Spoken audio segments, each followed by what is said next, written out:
one more step, and I'll have isolated the virus of the common cold, Laryngitis hackibus.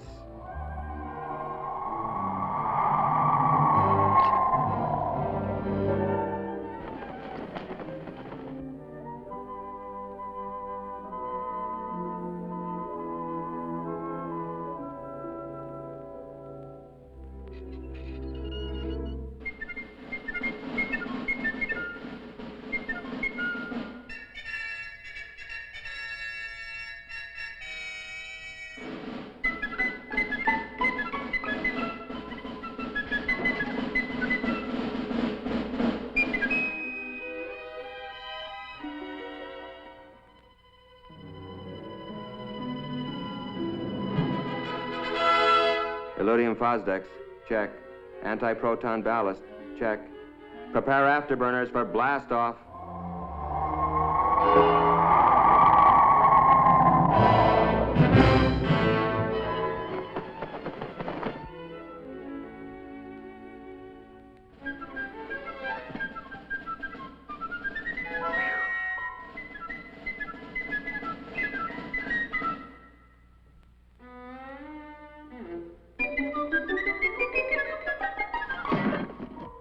My biggest problem in this job is how to keep from disturbing the parents and getting them in a tizzy.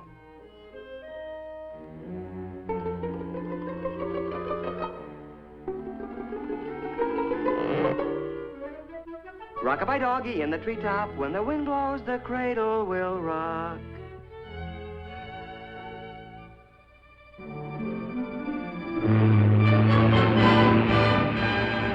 And so, after answering the $64 million question correctly, I decided to take a few trips around the world.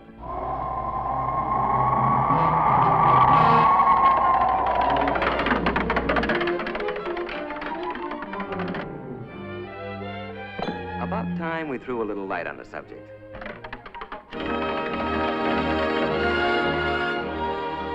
First thing you gotta do is get their attention. Comfy? Have I got your attention?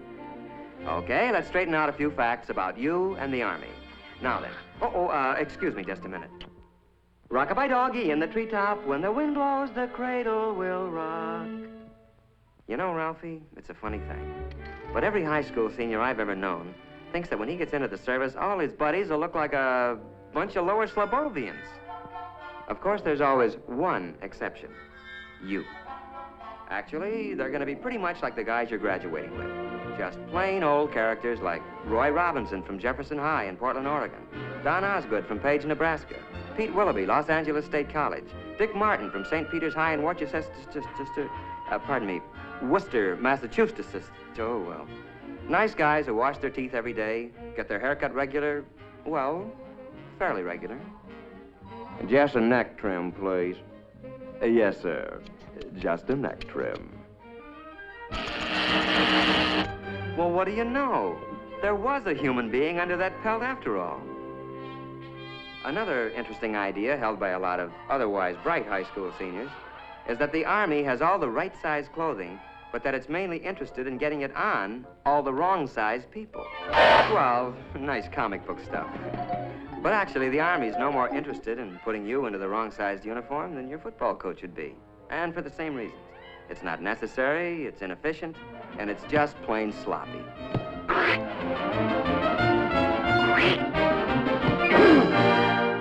In other words, you'd be pretty useless to yourself or the team.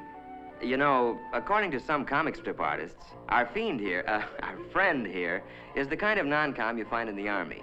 The way they tell it, basic training's supposed to be nothing but KP, obstacle courses, and being chewed out by a bunch of sadistic sergeants. Hey, hold up! Arm! Hoop! Arm! Arm! Arm! Hold up! Arm! Arm!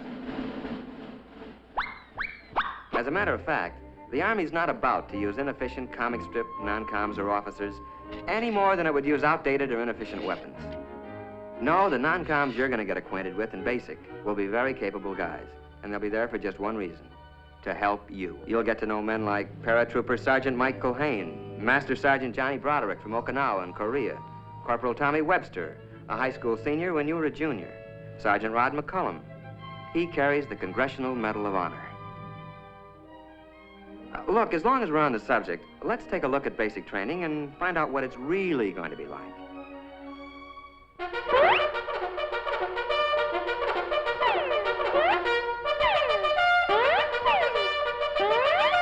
Well, you're going to learn a few things at basic. Useful things, like how to handle weapons safely and effectively. And at 700 yards, I let him have it. You're taught to use a compass, how to read a map. Very impressive stuff later to the girl of your dreams. You'll learn how to pitch a camp and how to give first aid. The sort of knowledge that other, people will respect someday. You're also going to develop muscles that'll be useful later. Some you didn't even know you had. But then, it's not a bad idea to keep in shape for recreation, like boxing, football, skiing, and other, sports.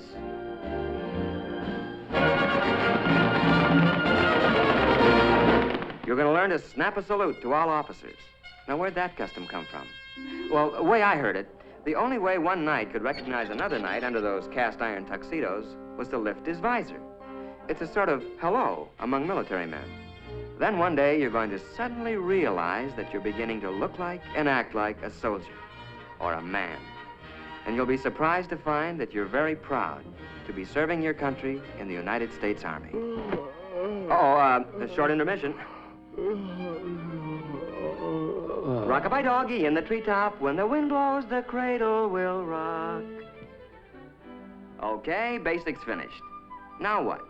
Well, according to some comic strips, more endless months of KP, policing some forgotten post, and learning how to artistically goof off. But mainly, the rest of your Army career is supposed to be spent doing anything you're most unfit for. Humorous stuff, no doubt, but not good sense. Actually, the Army wants to send you where you'll be most useful and where you can serve the best. Where this will be is determined to a great extent by those interviews and aptitude tests you took in your first days as a recruit. So the chances are that... But wait, just a minute. Maybe you'd like to know before you start how you're going to spend your Army career.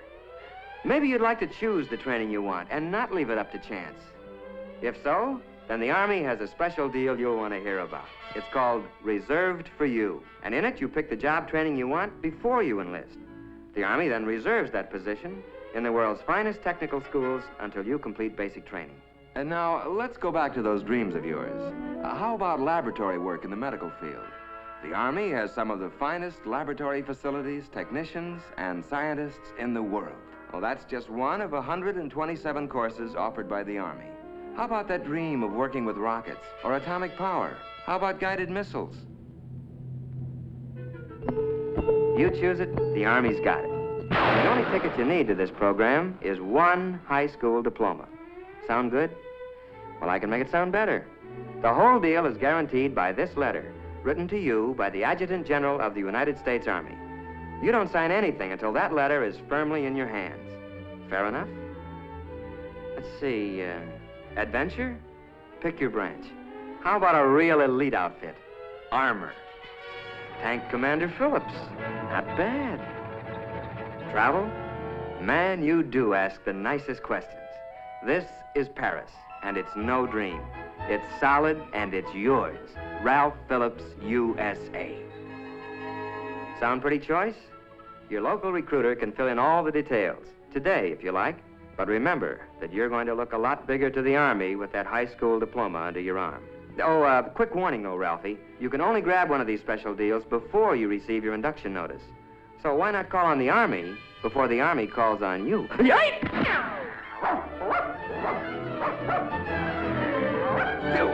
What's the matter with you? You gone nuts or something?